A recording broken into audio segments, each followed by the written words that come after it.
Caras, a tus órdenes. Muchas gracias, Hamlet. A ver, muchos mexicanos tienen la duda de cómo lograr el plan C. Ya las boletas electorales existen, están muchas de ellas todavía imprimiéndose. Se calcula que será la elección con más boletas electorales de la historia. El padrón electoral aumentó a 100 millones y este es un ejemplo de cómo se va a votar. Vemos que, bueno, esto ya lo sabemos, el orden de los partidos políticos corresponde a la antigüedad de los mismos. El más antiguo es el PAN, luego el PRI, PRD, Verde, PT, Movimiento Ciudadano y de más reciente creación, Morena. PAN por Xóchitl Gálvez, PRI por Xóchitl Gálvez, PRD por Xóchitl Gálvez, luego sigue el Partido Verde, Claudia Sheinbaum, luego sigue el Partido del Trabajo, el PT, Claudia Sheinbaum, luego sigue Movimiento Ciudadano, Jorge Álvarez Maínez, y finalmente Morena, Claudia Sheinbaum. Hamlet, ¿cómo votar? Si uno quiere ser parte del proceso de transformación a través de la vía electoral, ¿cómo debería de votar uno para que, en todo caso, se dé el plan C, Hamlet? Gracias, Manuel. Pues necesitamos 333 diputados y 85 senadores, y senadores, diputadas y diputados. La Constitución prohíbe, en el caso de la Cámara de Diputados, que un solo partido político tenga más de 300 legisladores, lo cual es prácticamente imposible porque existen pocas opciones. La primera de ellas es que ganaras los 300 distritos de mayoría sin que la oposición se llevara uno solo. Pues eso no existe y se debe pues a condiciones ideológicas, sociodemográficas y demás. El ejemplo más claro, más evidente es hay un corredor azul, ¿no? Todavía ancestral, diría yo, bueno, no ancestral, pero sí por lo menos desde tiempos de la independencia, un corredor conservador, que va desde el estado de Querétaro hasta la parte norte de mi estado, de Jalisco. Y ahí pues hay un electorado, un voto duro por el Partido Acción Nacional y por eso tienen fuerza en Aguascalientes, en Guanajuato, en Querétaro y en el estado de Jalisco.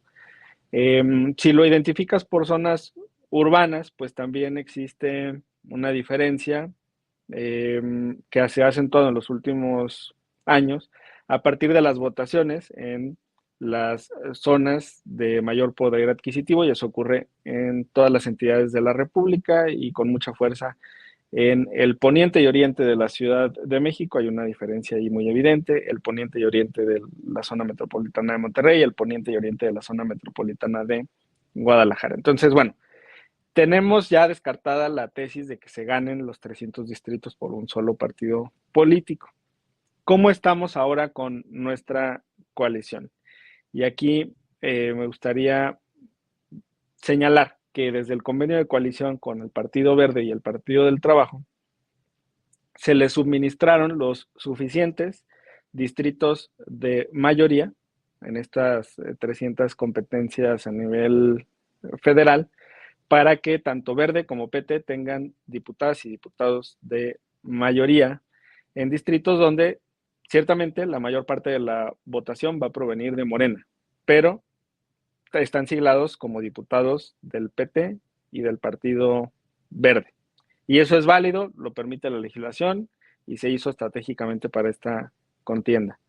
Yo te diría entonces, para el caso de los diputados, el voto masivo y parejo por Morena en nada le va a afectar al plan C. ¿Por qué? La Constitución te establece dos prohibiciones. La primera es ningún partido puede tener más de 300 diputados y la segunda es no puedes volarte el tope de sobrerepresentación. ¿Qué es el tope de sobrerepresentación? El total de tu votación a nivel nacional más 8 puntos porcentuales. Entonces, supongamos que Morena obtiene el 42% de la votación en el país en las elecciones federales del 2024 para diputados. Sobre eso le aumentas 8 puntos y podría llegar hasta 50% de las y los legisladores, es decir, 250 diputadas y diputados. ¿Por qué no nos vamos a volar el límite de sobrerepresentación? Porque hay una estrategia muy adecuada de otorgarle distritos de mayoría al PT y al Partido Verde. Entonces esos triunfos se le van a contabilizar al PT y al Partido Verde. Ahí no tenemos problema. La segunda parte es el Senado de la República. Y ahí te mandé una lista con producción de las 12 entidades donde vamos separados. Es una nota ahí que salió de Expansión. Por ejemplo, en el caso de Baja California está nuestra querida compañera y amiga Julieta Ramírez por Morena, y creo que va el exalcalde de Ensenada por Morena también en fórmula con ella. Y luego tenemos candidatos por el PT y por el Verde al Senado de la República. Yo creo que ahí, por parte de nuestros aliados, faltó un poco de generosidad en cuanto a la omisión de postulaciones, y te explico. Como no puede haber coaliciones parciales, es decir, no puede ir Morena al Senado por un lado y luego una mini coalición PT Verde por el otro, las opciones eran dos: que tanto PT como Verde postularan candidatos al Senado de la República, o que solo uno de nuestros aliados postulara. Entonces te voy a poner el ejemplo. En el caso de Baja California, pues va, te reitero, Julieta por Morena, y por el PT va el exgobernador Bonilla, que pues es una persona conocida, ya la ciudadanía de ella será la que juzgará cómo fue su gobierno, pero es conocido en el estado. No sé quién es el candidato o candidata del Partido Verde al Senado de la República. Como nuestra audiencia sabe, en el caso del Senado, el partido o coalición que gana se lleva dos espacios, dos escaños, y el partido o coalición que queda en segundo lugar se lleva un espacio. Entonces, ¿qué pasaba? Que, por ejemplo, en el caso de Tabasco, Morena sacó cerca, tu estado natal, Morena sacó cerca del 70% de la votación para el Senado en el año 2018. Y resulta que le regalamos un espacio en el Senado de la República al PRD con Juan Manuel Fósil, que pues tú como tabasqueño conocerás y juzgarás su actuar político. Pero él es senador de la República. Solamente déjame decirte que su apellido lo define.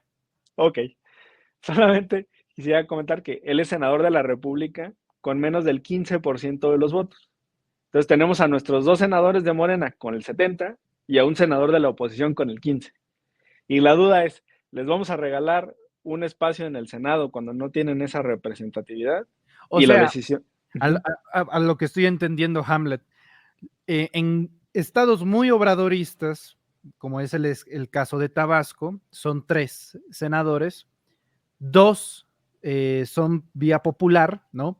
Y uno es el de minoría. Sí, Entonces, si PT y Verde van separados de Morena en casos donde es muy seguro que gane Morena, entonces la minoría ya no se le deja a la oposición y se le deja a un senador estratégico aliado, ya sea del PT o del Verde, ¿es correcto? correcto.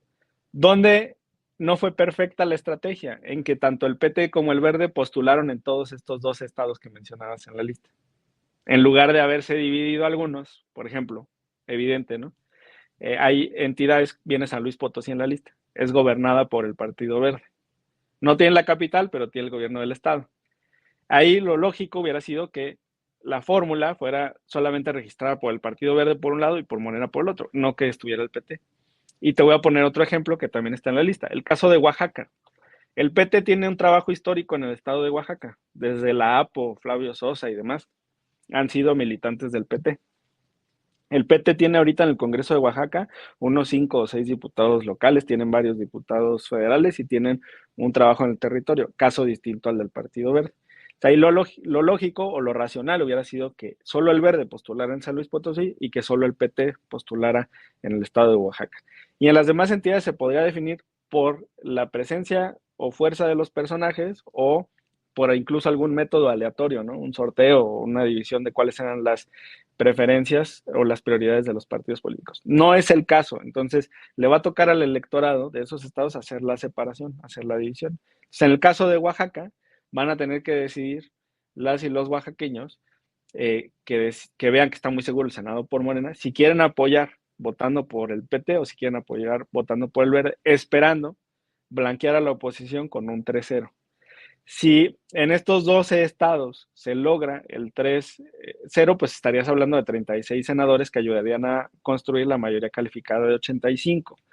Aquí solamente hay un estado donde pues no es gobernado por Morena y no se tiene una, o aliados, y no se tiene una fuerza histórica, que es el caso de Querétaro, aunque ha crecido Morena últimamente. Pero en todos los demás hay fortaleza de Morena. Te decía en Baja California, va Julieta por Morena y va el exgobernador Bonilla por el PT. El 3-0 podría ser con ellos dos.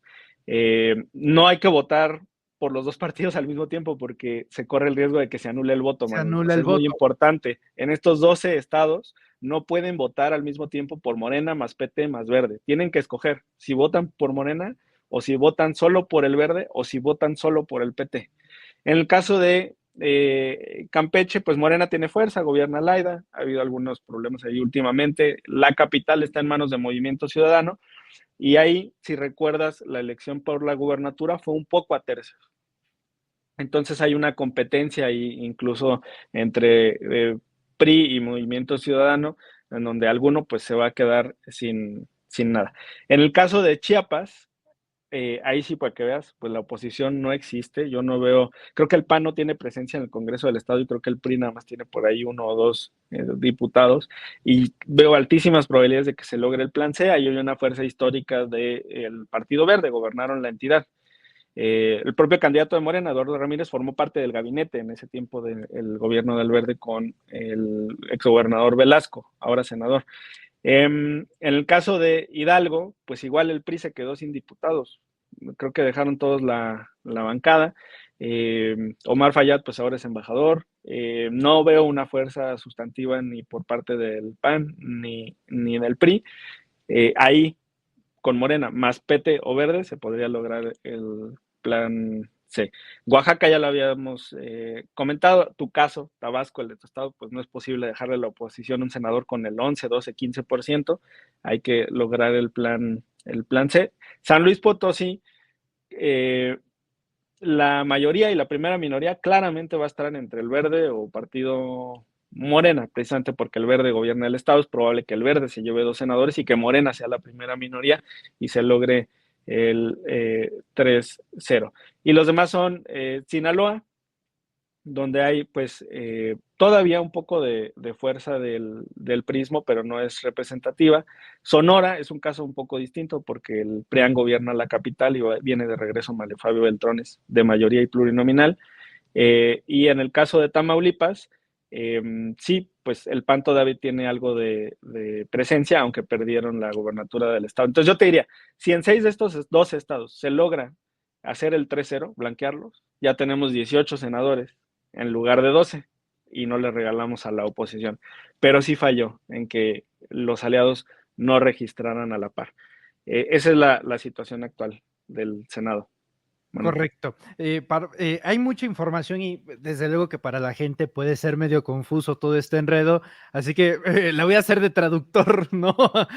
Sí, Corrígeme si me equivoco, querido Hamlet. Presidencia de la República, da igual si votas por Morena, PT y Verde para Claudia Sheinbaum.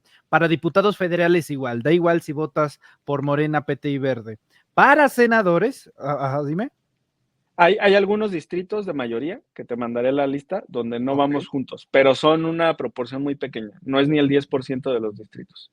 Ok, ok. En términos generales, diputados federales, no importa si es Morena, PT y Verde, en términos generales. Pero en senadores de la República, si usted que nos ve y que nos escucha vive en los estados de Baja California, de Campeche, de Chiapas, de Hidalgo, de Oaxaca, de Querétaro, de Tabasco, de Tlaxcala, de San Luis Potosí, de Sinaloa, de Sonora o de Tamaulipas, ojo, de Tamaulipas, ahí tiene usted que votar por un solo partido político de la alianza. No puede votar Morena, PT, Verde, no puede votar por los tres al mismo tiempo, tiene que decidir si votará por Morena, solo uno, por PT, solo uno, o por Verde, solo uno. ¿Correcto, Hamlet?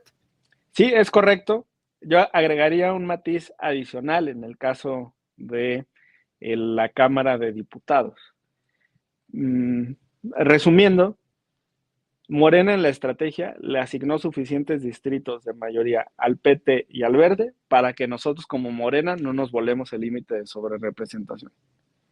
Caso contrario, yo creo que tanto el PT como el Verde van a estar cortos en la asignación de plurinominales porque ya tienen muchos distritos de mayoría.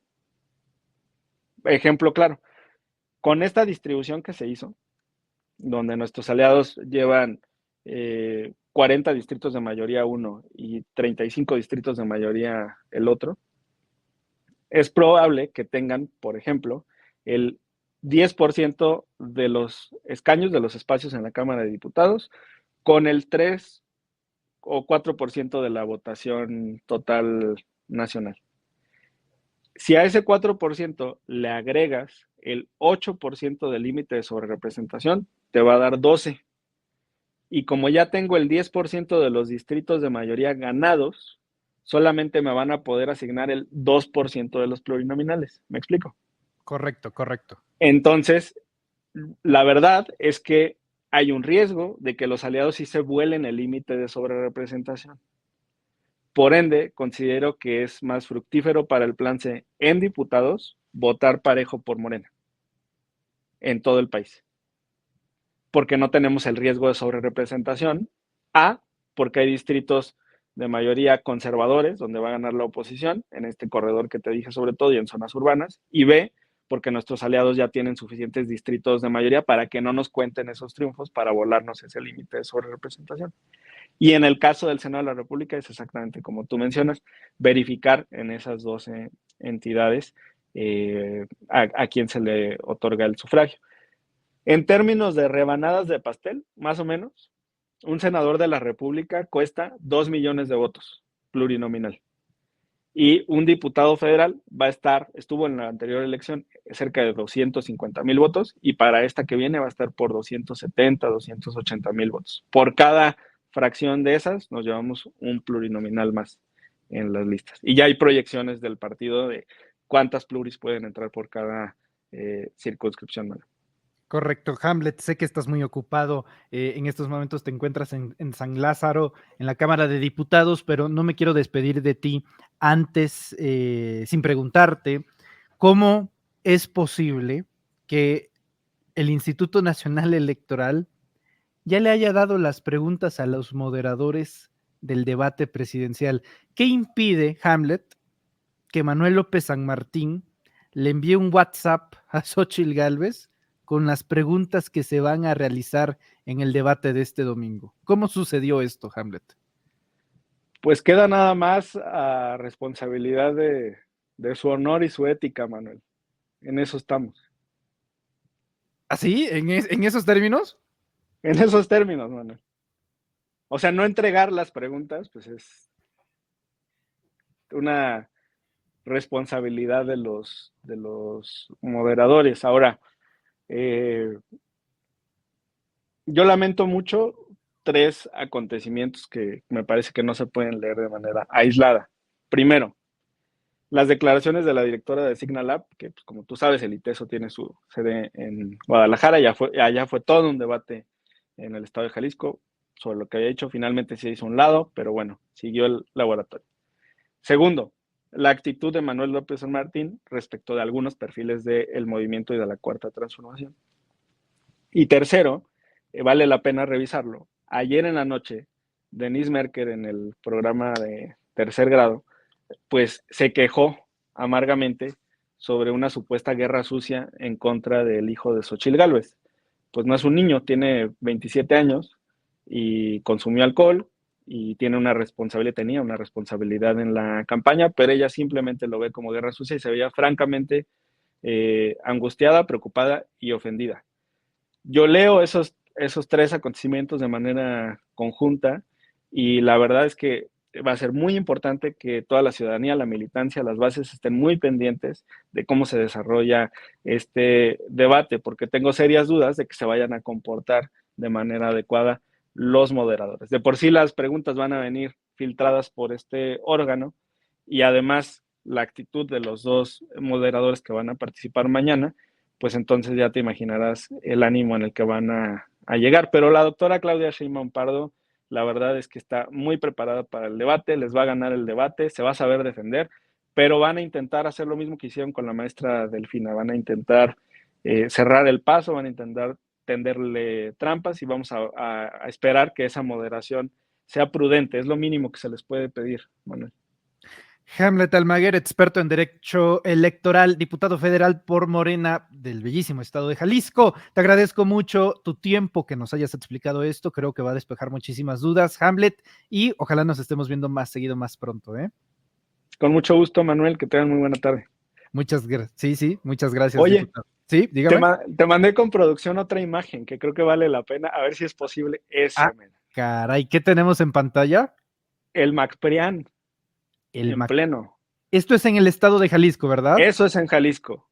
Como ya saben que Álvarez Maínez pues va a sacar el 2% de la votación en la presidencial, pues ya pactaron con Xóchitl Gálvez. Entonces, mira, están llamando a hacer un voto cruzado por dos partidos pues, que pertenecen a opciones supuestamente distintas, pero esto ya confirma la existencia del MacPrián, que pues tiene un combo compuesto por la frivolidad de Movimiento Ciudadano, la corrupción del PRI y las borracheras del PAN. Más o menos así está el combo que le ofrecen a la ciudadanía.